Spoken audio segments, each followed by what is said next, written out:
Hello everyone, and welcome to another episode of the Daily Gwei Refuel, where I recap the latest news in the Ethereum ecosystem. I'm your host, Anthony Sassano, and today's the 14th of October 2021. Alright everyone, let's get into it. So, you'll see here that I have the ETH USD chart up. Now, I don't really talk about price too much on the Refuel, and I don't really look at charts at all. I remember when I first started doing the Refuel, I did like a market recap every day, or at least an ETH recap every day, and I quickly stopped doing that because it just wasn't relevant to the content. But every now and again, I do want to kind of like just talk about price, talk about what's going on, especially on days like today where the price is actually moving up pretty quickly on ETH. You can see here at time of recording, the price is at $3,734, and it's kind of broken out of a range that that ETH has kind of like been in for a little while here. You can see that the last time it was at this price was back all the way back here in September, so about a month ago. So, it's kind of broken out of that range.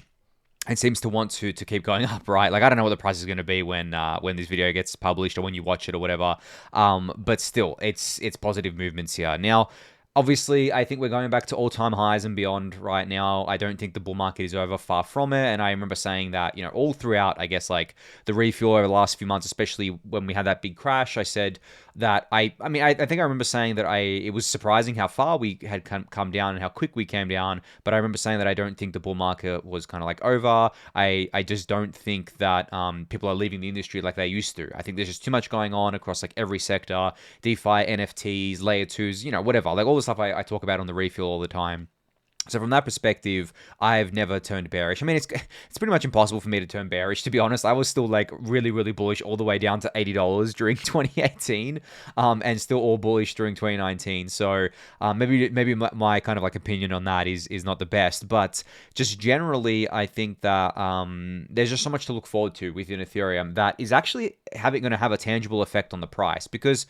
Look, we are burning ETH, right? And we've been burning ETH since August. It's been, I think, 70 days today. And we've burned over 500,000 of it. And I've said before that I think the burning of ETH, people overestimate how much of an impact it's going to have in the short term. But in the long term, they underestimate how much of an impact it's going to have. Because it just adds more and more deflationary pressure to ETH. It just takes ETH out of circulation. And then when the demand increases, you can have these really quick spikes in price because what ends up happening is that you have such a sudden demand increase and there's just not enough supply, right? And people just aren't selling because they're using the ETH for various things, whether that be in staking or they're using kind of like their ETH in DeFi in general, or they're just holding it. I mean, there's so much stuff to do with your ETH, right? And especially, I mean, there's 8 million ETH in staking right now. The ETH issuance is basically halved because of the fee burning, so we basically had our own halvening, and then we have a lot of catalysts coming up, like the merge, which is going to, as I've described before, drop issuance pretty much instantly by 90%, and that's not just dropping issuance that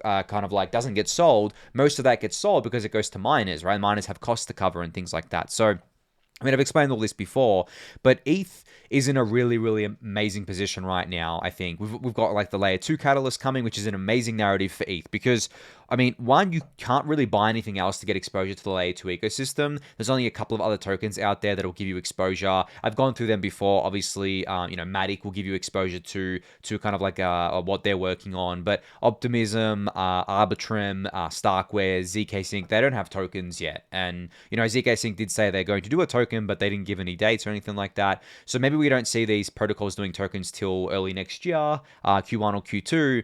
So really, the best way to get exposure, and again, this is an investment advice, but the best way I think to get exposure to just the whole ETH ecosystem right now, or the Ethereum ecosystem, is to just buy ETH, right? And that's what I've been doing. Even though I'm a kind of like not seed investor, I'm like an angel investor in some of these layer 2 stuff and some of these bridges and things like that. I still, I'm buying ETH. Of course I'm buying ETH. Like, I'm buying ETH every day. And actually, at around 3,500, I bought a lot more ETH than just my daily buys. I was like, okay, well, I am feeling like really, really good about ETH right now. It's been consolidating in this range for a little while. It keeps bouncing off 3,400. It seems to want to keep that level. So I'm like, I feel comfortable dropping a lot of money on ETH right now. And this is ETH that's going into my long-term stack as well. It's not like I'm trying to trade ETH or flip it or whatever. But I don't like buying into, buying a lot into manias. Like, I'll do my normal daily buys, but I don't like putting in a lot of money when the price is, I feel, is overheated. Like I wasn't putting in a lot of money when ETH was $4,000 last time, right? And I wasn't putting in a lot when ETH was at its all-time high or anything like that. But when it came back down, I bought a lot at 3,000 back then. I know it went lower than that, and I bought there as well. And you know, I'm not just buying it with like money that I got in the bank account or anything like that. I'm rotating out of other investments that I've held too into ETH, especially if they're kind of like in long-term capital gains, which means I get like a tax discount where I am. It's much easier to sell things in that kind of like regard there.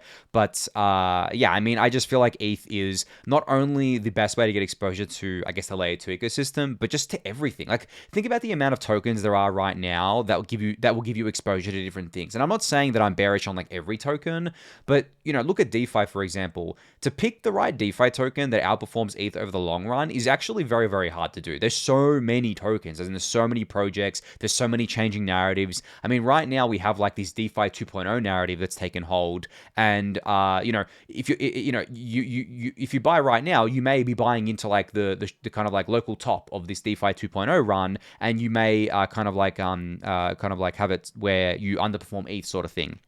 And then you have like DAOs and social tokens and stuff like that, which are, again, very hard to pick the winners. And if you're a long-term investor, I don't know, I just feel like it's just very hard to pick the winners. And I've actually made investments, longer-term investments in DeFi tokens over like a period of a year or more, where I've actually come out on the other end with more kind of fiat, but less ETH, because depending on where you are in the world, if you're taxed on the profits, then you're taxed on the fiat profits. You're not taxed on the ETH profits. So even if you have outperformed ETH by a little bit, you can end up ending up with less ETH than what you had, because you have to cover taxes if you don't have the money to cover it anywhere else. Like, you know, so when if say I put like, you know, 10 ETH into something as an example, and then I make 12 ETH out of it, well, I mean, I still have to pay kind of like tax once I cash it out.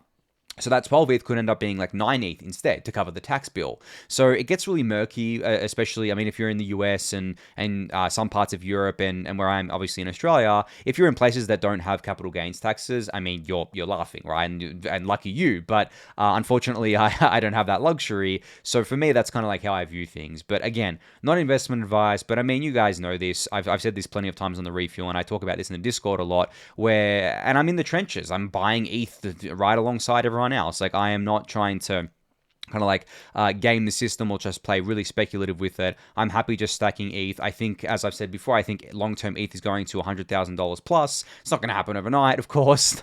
You know, I've said that it's a 5 to 10 year sort of play, but in my mind, you know, for things to outperform ETH going to $100,000, like how many projects are actually going to do that? Because there's a lot of projects that short term, their tokens will do really well, and then long term, they'll just bleed for one reason or another. A lot of the projects will fail, or a lot of people just won't want to hold the tokens through periods where the projects are kind of like having slower growth and stuff like that. Whereas holding ETH gives you exposure to everything, and a lot of the big money, the institutional money, they're not buying tokens because they're illiquid. A lot of these tokens, they can't even get exposure to them if they wanted to, so they're just going to buy ETH. And we've seen this play out. Like, they're actually I think Raul said on a video the other day, Raul Paul, he basically said that a lot of institutions are now skipping BTC entirely and going to ETH. And I think a main reason why they're doing that is because they just see all the activity happening on the Ethereum network, and they're wondering to themselves, okay, how do I get exposure to this? Well, they can't buy any of the tokens for multiple reasons, actually. I think one of the big reasons is that they're illiquid, but another reason is that they don't have regulatory clarity. Whereas ETH has some regulatory clarity, it also has a futures market, so that adds more legitimacy to it. So I think that institutions are just basically going, okay, well, here's the easy bet, and they're buying ETH for those kind of like reasons there. But also, just generally, it's definitely a much safer asset as well. They're not gonna, like, could you imagine some retirement fund through like a proxy fund buying into some new kind of like DeFi token that, yeah, maybe it goes up like maybe it's gone up like 10 times in a few months, and then it just crashes like 90% from there, or goes down 90% or something like that, which very often happens.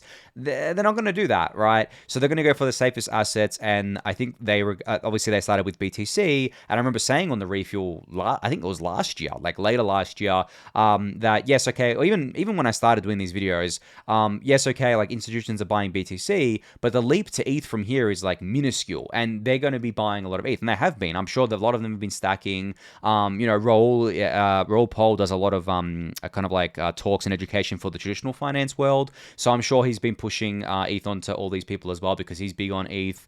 So I'm not surprised to see ETH doing this well at all. And just generally as a market catalyst right now, coming up over the next couple of weeks, there are Bitcoin ETFs that are apparently going to get approved, and it's actually looking like some of them will get approved. They're not spot ETFs, they're futures ETFs, and I don't know how much demand there actually is going to be for these products.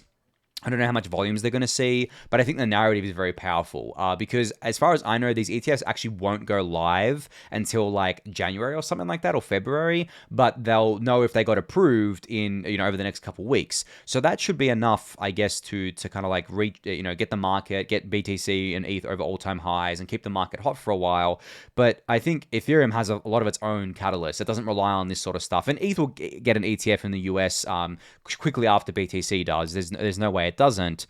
But yeah, there's just so many bullish catalysts on the horizon that normally I can't be bearish, but like right now, I'm just finding it impossible to be bearish. So yeah, anyway, that was 10 minutes of market talk from me. I rarely do it, but I feel like once in a while I should give my kind of like thoughts on what's happening there, because I do think the market is incredibly important for crypto. I know a lot of people say, oh, don't talk about the prices. That's distracting. I mean, come on. Like, most of crypto is speculation and people are here for the money. Like, you can't just, tuck it under the rug and be like, oh, well, we'll just ignore that. No, you got to talk about these things. But, I mean, the Refuel or the Daily Gwei channel is not a price speculation channel. It is a Ethereum ecosystem coverage channel and updates. So, I just give price kind of like talk sometimes. But anyway, hopefully that gave you a bit of clarity. I'm going to move on to some of the updates from the last 24 hours. So, Brian Armstrong, obviously the co-founder and CEO at Coinbase, announced that over 1 million people have signed up for Coinbase's NFT platform since they launched yesterday. So basically within 24 hours, 1 million people signed up. And,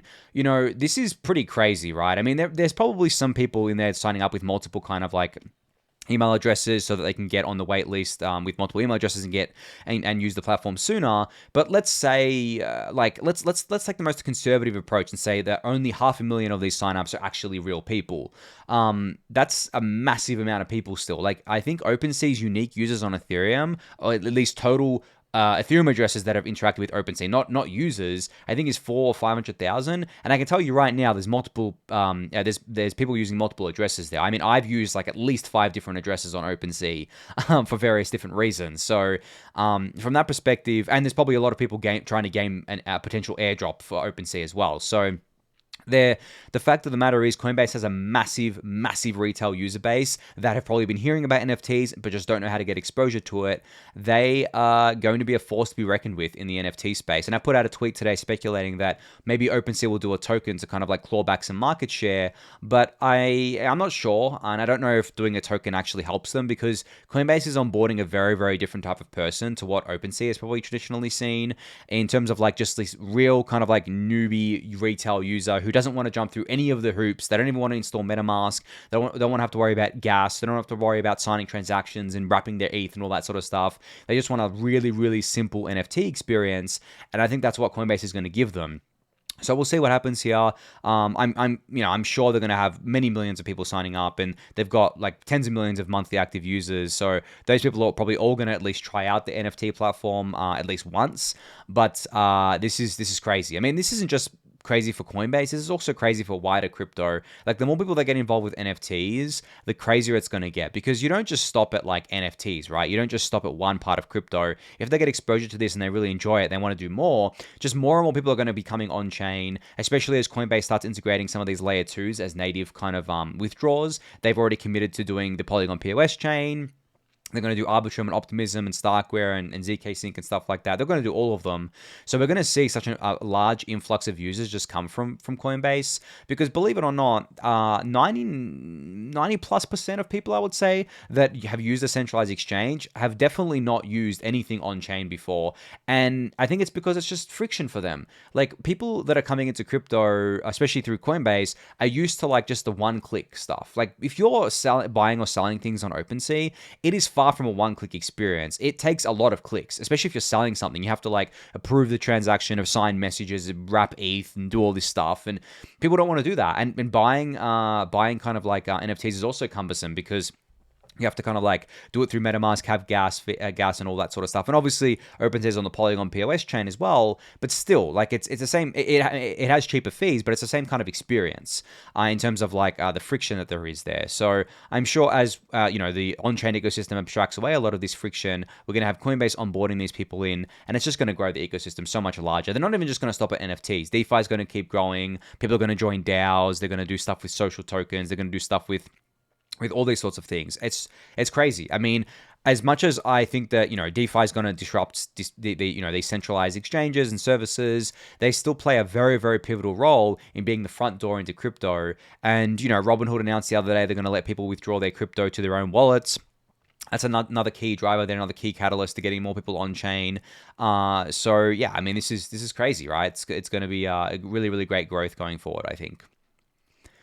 All right, so I didn't talk about Polynya yesterday on the refuel, but today they put out an update, basically, I guess, like a personal update, where they kind of like put out these blog posts called Rollups, Data Availability Layers, and Modular Blockchains, Introductory Meta Posts, which is basically a collection of all of their blog posts about modular blockchains and related fields here. So, I mean, obviously, definitely go check it out, read everything Polynya does, but I think the feel that I got from this thread is that Polynya is probably not going to be tweeting as much and not kind of like doing as much writing on this topic because they are satisfied that they've been able to essentially change the narrative around blockchain scaling. You have obviously myself talking a lot about modular blockchains now. You have the Bankless guys pushing the message. A lot of people within the ecosystem I've seen pushing the message. So I guess Polynya just kind of feels like they, came out of the ether, dropped all this alpha and all these messages and all these kind of like new ways of thinking about this stuff on us, and now we're just kind of running with it, which I think is awesome, to be honest. Like, I actually think that's a really cool way to do it, where you just drop an idea in. It's kind of like what Satoshi did, right? Like they dropped an idea, they dropped Bitcoin, obviously, they dropped the white paper, they stuck around for a little bit building it out, but then they just disappeared after it. And they're just like, you know what, guys? Like, I feel like you guys can handle this on your own. It's probably better if I step away, and you guys just take it from here. I think that's what Polynya seems to be doing here. I'm sure they're going to be still posting things and still posting on Reddit as well under the handle Liberosist, which they've been kind of like using for quite a while there. But yeah, I'm going to miss Polynya if this really is kind of like them saying they're going to take a step back for a little bit. But I'm sure they're going to keep posting stuff, and I will definitely keep you guys updated on it. But I'm just like super grateful to Polynya for kind of like, I guess I said this in the Discord channel the other day. I basically had all these ideas bouncing around in my head of like how sharding is going to work with layer 2s and the roll-up centric roadmap and kind of data availability and all this sort of stuff. But Polynya was the glue.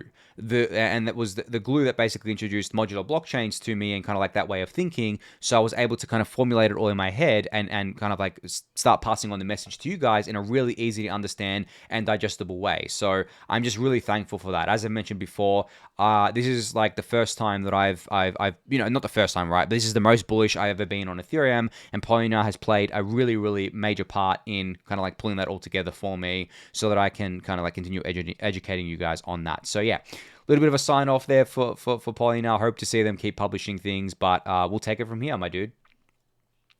All right, so Ethereum-based layer 2 TVLs, the TVL is back at all-time highs. So you can see here on the L2Beat website, we had the TVL kind of like spike up to $3.5 billion after the Arbitrum launch. Then it came down because I think a few of the Arbitrum kind of like Ponzi's or like yield farms are kind of like rugged.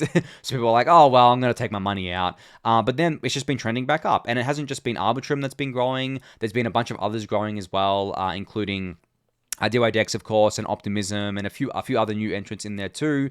But it's just great to see. And I know I've said TVL is like a poor metric for measuring kind of like usage of kind of like on-chain things.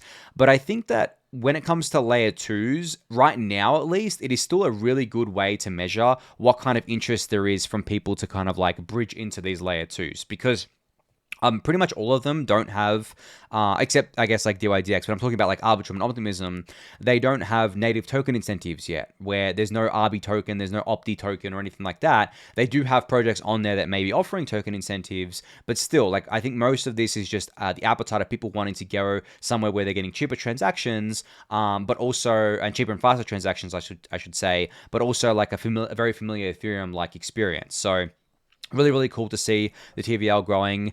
I know I owe you guys a data pump. I was actually going to do it on the weekend, believe it or not. And I know I've said this a million times, but I had my vaccine on Friday, and then I felt like really fatigued over the weekend from it. It's one of the side effects, unfortunately, so I didn't get around to it. But there's a lot of cool data to pull out of the L2 ecosystem that I really want to pull out. And I actually had someone make me a dashboard on Dune Analytics for looking at kind of like how much the L2s are paying in gas to L1. So I'm going to go over that as well. So coming soon, maybe this weekend, we'll see. We'll see how I go there. There is the AMA this weekend as well, just as a reminder on Saturday night, Australian Eastern Standard Time, Eastern Daylight Time. It's a bit different because of daylight savings this time. But anyway, cool to see L2s keep growing here. And speaking of L2s as well, a new app has been launched on Arbitrum. Futureswap V4 mainnet beta is now live on Arbitrum. So their announcement here says Futureswap V4 is the most competitive, flexible, and economically secure perpetual trading protocol.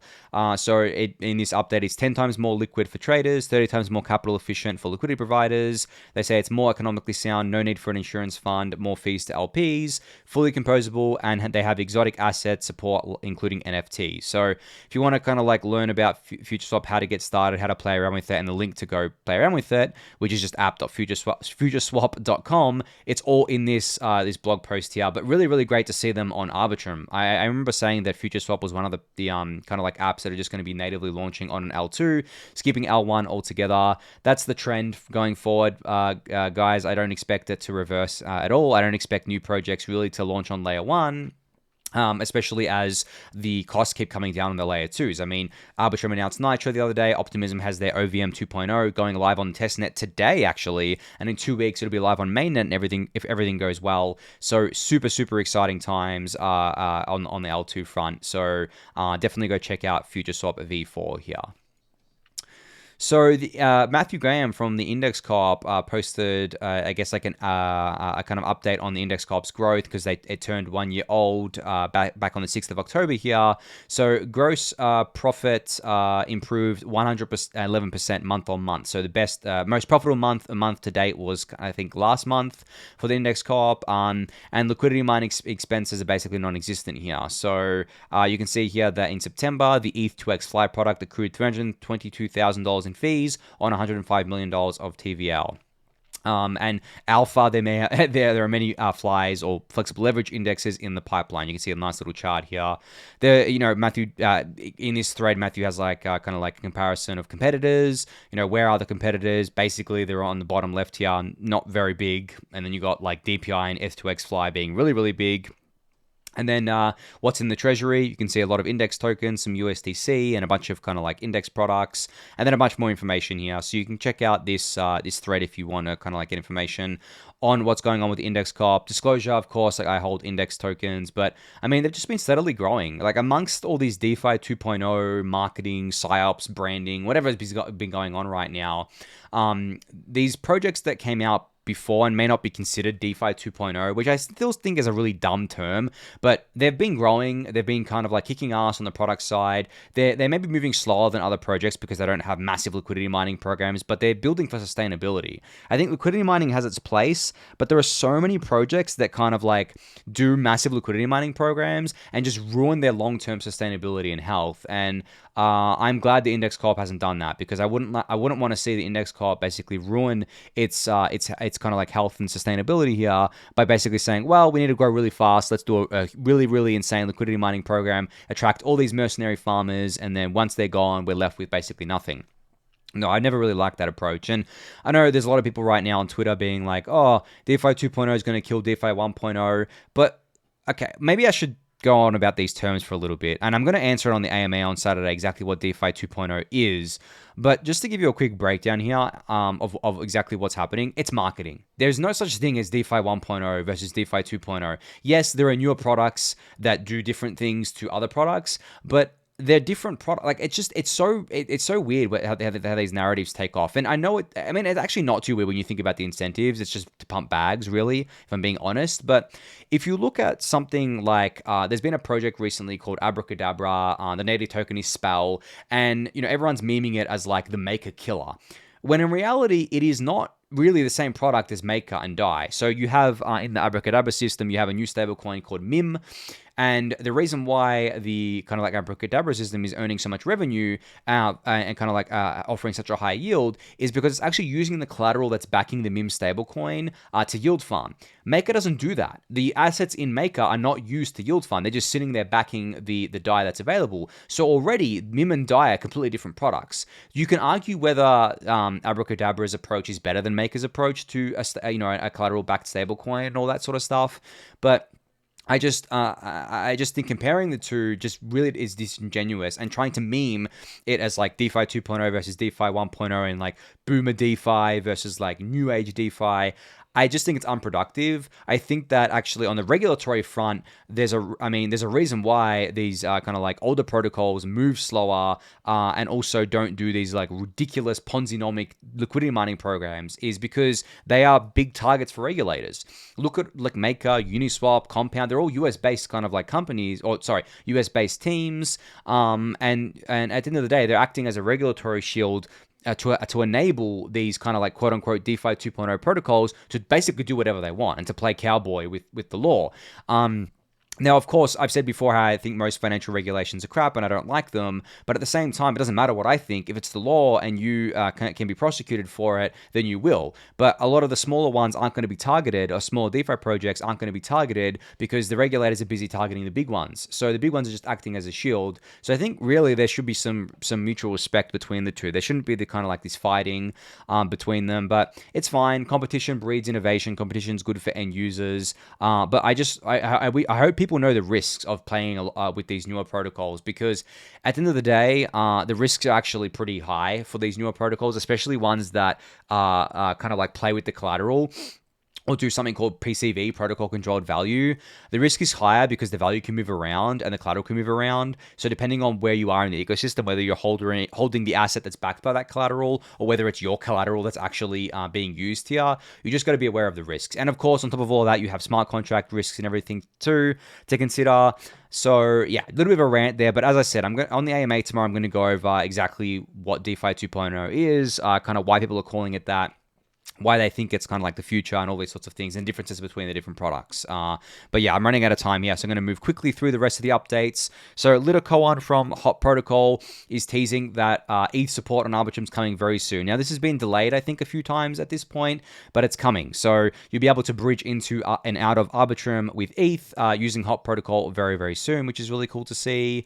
Curve now supports Curve factory pools on Polygon's POS chain. So users can now deploy their own meta pools on Curve in just a few clicks on Polygon. So you can check out this, I think this is a blog post, or at least probably the Curve website. Yeah, you can check out the kind of like Curve website there.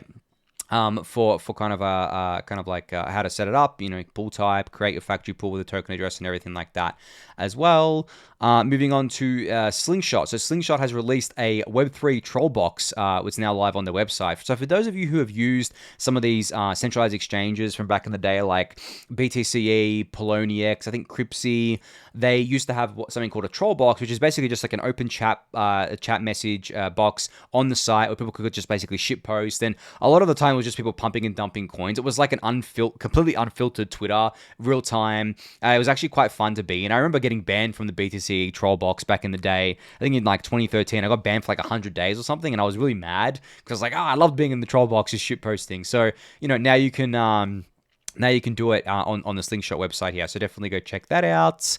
And the last thing to talk about was this kind of, I guess, chart, graph, whatever you want to call it, that Justin Drake posted yesterday about the base gas price distribution. So you can so to explain this chart, Justin likes to refer to, I guess, like these things as like the ultrasound barrier. So this is basically where ETH becomes deflationary. So at 27 Gwei, ETH is basically deflationary, and kind of like anything above that is a nice little bonus. So the average gas price over the past few weeks has been 77 Gwei, which is Ultra Mach 2.8. I think, yeah, with kind of like with the validator, sorry, with 1 million validators.